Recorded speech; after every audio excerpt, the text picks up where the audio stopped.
सभी व्यूअर्स को मेरा नमस्कार।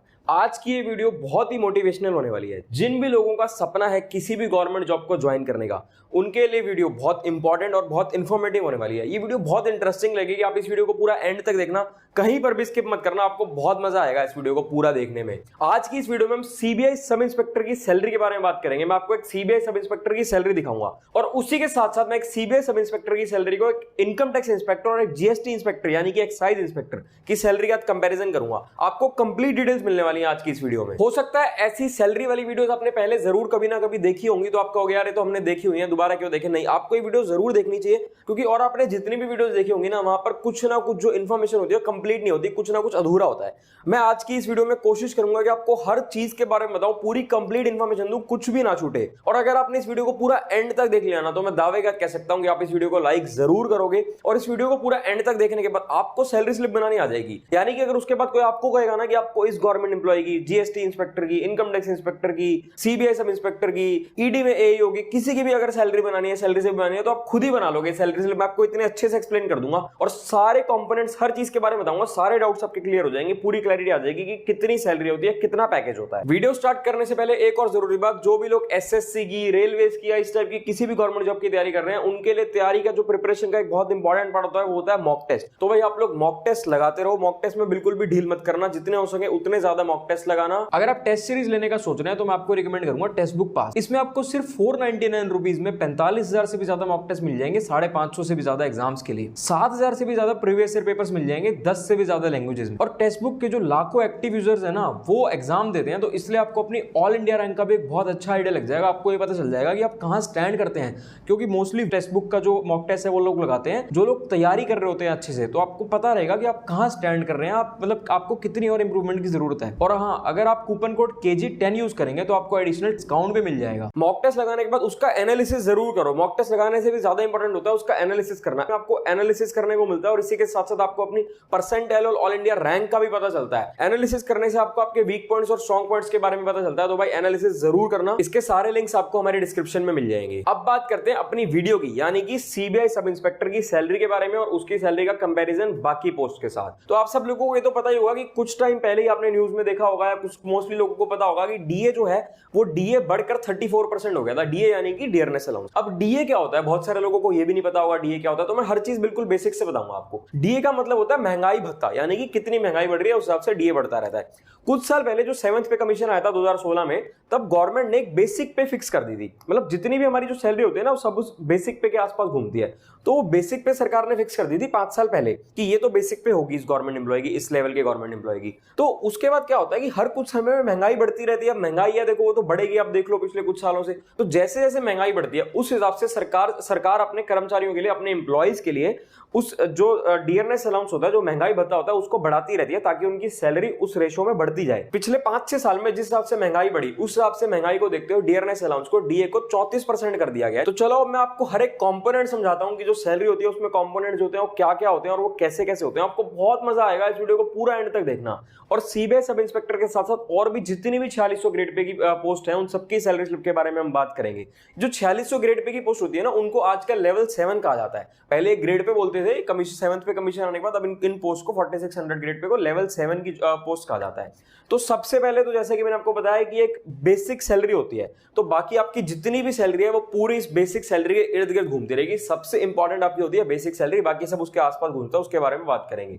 तो 4600 ग्रेड पे की जो पोस्ट होती है, उनकी जो बेसिक सैलरी होती है वो होती है 44,900। देखो यहां मैंने लिखा हुआ है, आप लोगों को दिख रहा होगा, इस सब लिखा है ताकि आपको अच्छे से समझ में आ जाए।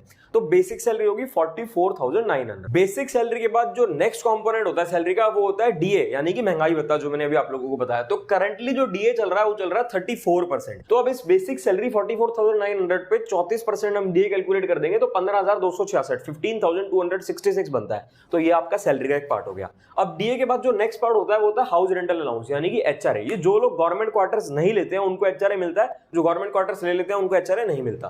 तो एचआरए जो होगा, ये अभी जो मैं जिस सैलरी की बात कर रहा हूं, ये मैं दिल्ली के हिसाब से सैलरी की बात कर रहा हूं, आगे आपको बताऊंगा सारी चीजें। तो दिल्ली में अगर बात करें तो एचआरए 27% होता है। तो बेसिक पे पे लगता है एचआरए हमेशा। तो अगर हम 27% बेसिक पे यानी कि 44,900 पे 27% लगा देंगे तो 12,123 रुपए बनता है। ये आपका हो गया एचआरए। अब इसके बाद जो नेक्स्ट कंपोनेंट होता है वो टीए भी बोल देते हैं कुछ लोग, टीपीटी भी बोल देते हैं। ये होता है, ये करंटली जो फिक्स किया हुआ है वो है 3600 प्लस डीए, यानी कि टीए पे आपको डीए भी मिलेगा, उस पे भी महंगाई भत्ता मिलता है। जो इसका टीए का जो बेसिक एक फिक्स किया हुआ है वो 3600 फिक्स किया हुआ है, उसके ऊपर डीए मिलेगा। तो महंगाई भत्ता अभी 34% है, तो 3600 प्लस इसका 34% अगर कर देंगे तो 4824 रुपए बन गया। इसके बाद जैसे कि हम सीबीआई सब इंस्पेक्टर की बात कर रहे हैं, तो सीबीआई सब इंस्पेक्टर की सैलरी में एक बहुत ही बढ़िया चीज आप लोगों को देखने को मिलती है, बहुत बढ़िया कंपोनेंट है जो कि बहुत ही कम डिपार्टमेंट्स में आपको देखने को मिलेगा। उसको बोलते हैं स्पेशल सिक्योरिटी अलाउंस, यानी कि एसएसए। ये बहुत लिमिटेड डिपार्टमेंट्स में है, जैसे कि सीबीआई में, ईडी में, एनआईए में, ऐसे कुछ लिमिटेड से डिपार्टमेंट्स में है। बाकी ज्यादातर पोस्ट में आपको एसएसए नहीं मिलता।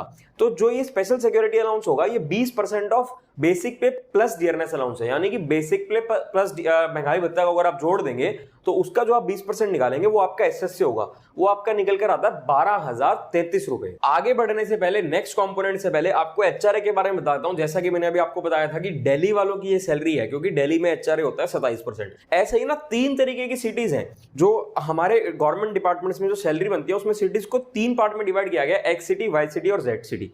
ऐसे 3 टाइप की सिटीज होती हैं, हर जगह एचआरए अलग अलग होता है। तो जो एचआरए वैसे होता है ना, वो होता है 8%, 16% और 24%। ये 3 स्लैब्स रखे गए हैं एचआरए के अलग अलग सिटीज को देखते हुए।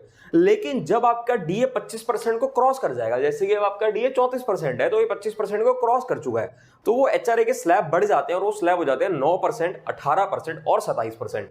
तो जो दिल्ली है वो 27% के स्लैब में आता है। मोस्टली जितनी भी बड़ी सिटीज आपको मिलेंगी वो सब 27% के स्लैब में आएंगी। जैसे जैसे सिटीज छोटी होती जाएंगी, मतलब जो जितने बड़े शहर हैं उतना ज्यादा एचआरए, छोटे शहर हैं या गांव है तो उतना कम एचआरए हो जाएगा आपका उस हिसाब से। अब सैलरी के नेक्स्ट कंपोनेंट की बात करते हैं। आप सब लोगों को पता ही होगा कि एक एनपीएस यानी कि न्यू पेंशन स्कीम है, उसके तहत आपकी सैलरी में डिडक्शन होते हैं। ये जनरली जो प्राइवेट कंपनीज भी होती हैं, प्राइवेट जॉब्स में भी कुछ कंपनीज बोल देती हैं कि पैन अकाउंट ओपन करके उसमें डिडक्शन होता है, लेकिन गवर्नमेंट जो गवर्नमेंट एम्प्लॉय जितने भी होंगे, जितनी भी सरकारी नौकरियां होंगी, उसमें तो एक डिडक्शन मैंडेटरी होता ही होता है। तो आपकी सैलरी में से एक पार्ट कट के आपके एनपीएस के ईपीएफ अकाउंट में चला जाता है। अब वो पार्ट कितना होता है? वो आपका बेसिक प्लस डीए का 10% होता है, ये आपका मैंडेटरी डिडक्शन है। ये तो चलो आपकी सैलरी का हिस्सा था, लेकिन इसके साथ साथ क्या बहुत इंटरेस्टिंग चीज है सरकारी नौकरियों में। सरकारी नौकरियों में सरकार कहती है कि आपने अपनी सैलरी में से तो कटवा के दे दिया अपना पार्ट, लेकिन उसके साथ साथ हम भी आपको कंट्रीब्यूशन देंगे।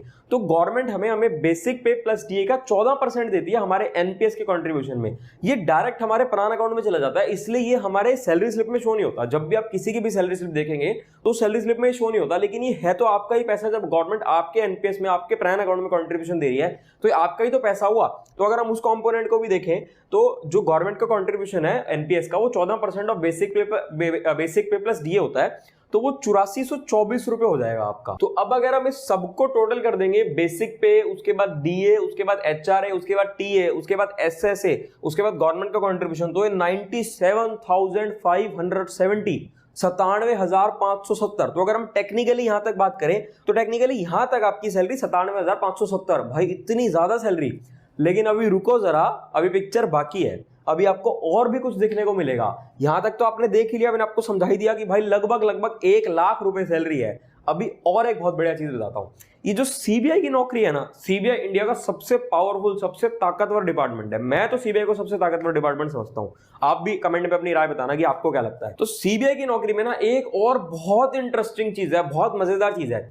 यहां आपको 1 साल नौकरी करने पर 13 महीने की तनख्वाह मिलेगी। 12 महीने की नहीं, 13 महीने की तनख्वाह मिलेगी। यानी कि आपको 1 महीने की तनख्वाह, 1 महीने की सैलरी एक्स्ट्रा मिलेगी।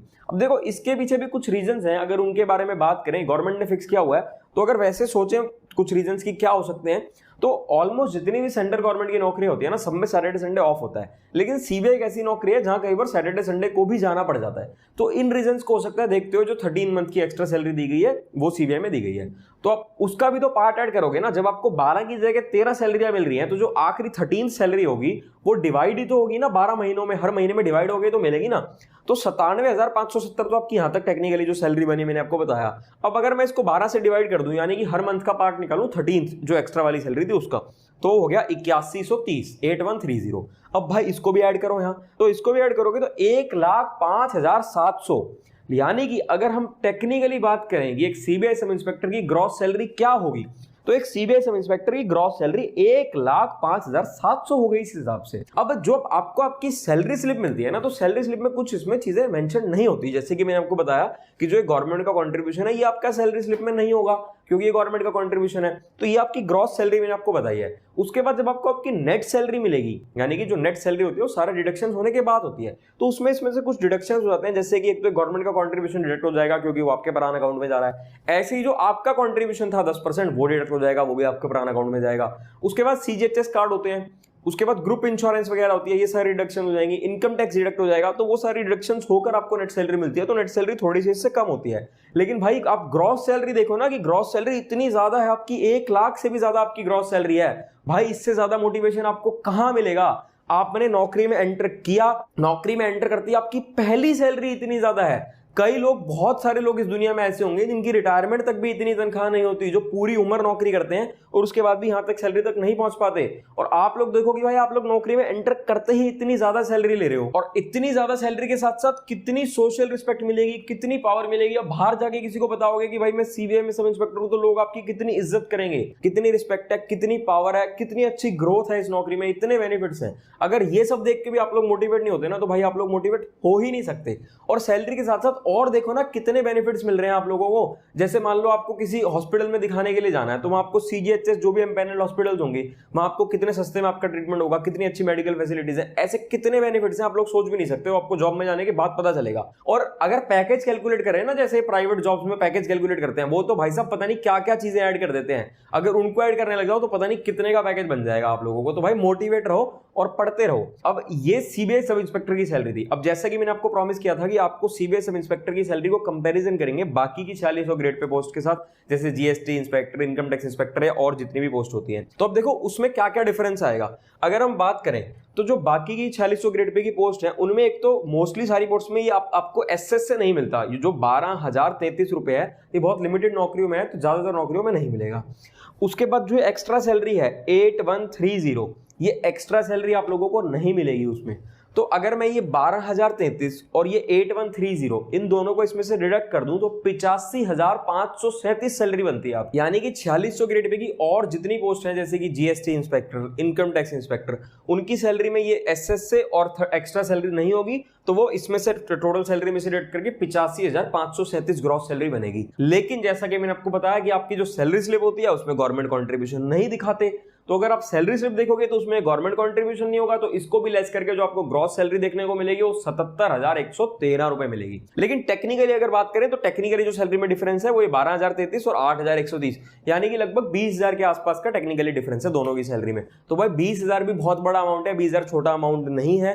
बहुत सारे लोगों की तो सैलरी ही 20,000 होती है। तो ये देखो दोनों नौकरियों में आप सेम ही पेपर से लगे, एक ही आप लोगों ने पेपर दिया, एक ही दिन बैठकर आपने पेपर दिया, आप दोनों उस पेपर से नौकरी में लगे और दोनों की सैलरी में 20,000 का फर्क आ गया। बाकी एक बात और है कि ये जो मैंने आपको सैलरी बताई है, मैं आपको दिल्ली के हिसाब से बताई है कि जो लोग दिल्ली में रह रहे हैं और जिन्होंने गवर्नमेंट क्वार्टर नहीं लिया, तो जो लोग किसी और सिटी में रह रहे होंगे, अलग स्लैब होगा जिसका एचआर रहेगा, वहां सैलरी थोड़ी सी वेरी कर जाएगी, या गवर्नमेंट क्वार्टर लिया हुआ है तो भी थोड़ी सी सैलरी वेरी कर जाएगी। यानी कि जरूरी नहीं है कि सबकी सैलरी सेम रहेगी। ये सैलरी रहेगी दिल्ली में रहने वालों की जिन्होंने गवर्नमेंट क्वार्टर नहीं लिया हुआ। तो भाई मेरे हिसाब से इतनी मोटिवेशन आप लोगों के लिए काफी होनी चाहिए कि आप लोग सीधा जब पहली नौकरी में लग रहे हैं, एसएससी सीजीएल को क्रैक करके आप लोग जब नौकरी में लग रहे हैं, तो इतनी अच्छी सैलरी है, चाहे आप किसी भी नौकरी पर लग रहे हैं। ये 1,05,700 और बाकी वो उसमें 85,537। तो भाई ये बहुत अच्छी सैलरी है। आप लोग पढ़ते रहो, मेहनत करते रहो, बिल्कुल भी मत घबराओ, मेहनत से मत डरो, मेहनत से घबराओ मत। ये सोचो कि कोई बात नहीं, 6 महीने मेहनत करेंगे, 1 साल करेंगे, एक बार में नहीं होता, दूसरी बार में होगा, तीसरी बार में होगा, लगे रहेंगे, मेहनत करते रहेंगे। जिस दिन नौकरी मिलेगी, जिस दिन रिजल्ट आएगा और आपको वो रिजल्ट में अपना नाम देखने को मिलेगा लिस्ट में, उस दिन देखो क्या मजा आ जाएगा आपको। उसके बाद आप इतनी अच्छी सैलरी के बाद आपकी लाइफस्टाइल में कितने चेंजेस आ जाएंगे, सोशल रिस्पेक्ट मिलेगी आपको, आपकी इसके साथ प्रमोशंस कितनी अच्छी होती है, कितनी अच्छी ग्रोथ होती है, कितना अच्छा एक्सपोजर होता है, यानी कि सब कुछ होता है। तो भाई पढ़ते रहो, घबराओ मत, कोई भी डाउट हो, कुछ भी हो, हम सबके सारे लिंक्स आपको डिस्क्रिप्शन में मिल जाएंगे। हमारा टेलीग्राम चैनल ज्वाइन कर लो, हमारे टेलीग्राम के, सबके इंस्टाग्राम के सारे लिंक्स मिल जाएंगे। कुछ भी डाउट हो तो पूछ लेना, ठीक है? फिर मिलेंगे आपसे अगली वीडियो में।